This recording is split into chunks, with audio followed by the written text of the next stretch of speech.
Hi guys, I've just read this book Bombed by Ritwik Singh. मतलब आधा पढ़ी हूँ और आधा पढ़ते पढ़ते आई रियलाइज कि मैं ये सब लवी टवी बुक पढ़ने के लिए नहीं बनी हूँ रे।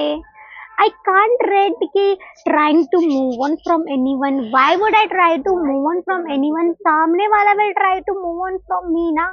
देखो कितनी अच्छी हूँ मैं, कितनी अच्छी हूँ मैं। मेरे ना एक बड़े फेवरेट राइटर है, अक्षत गुप्ता। उनका एक सीरीज है बुक का, द हिडन हिंदू, और घोड़ियों के ऊपर है।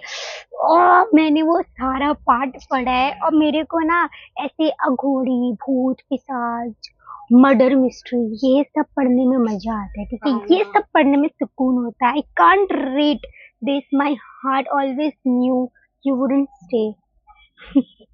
It was me being foolish, hopping my love could change your mind.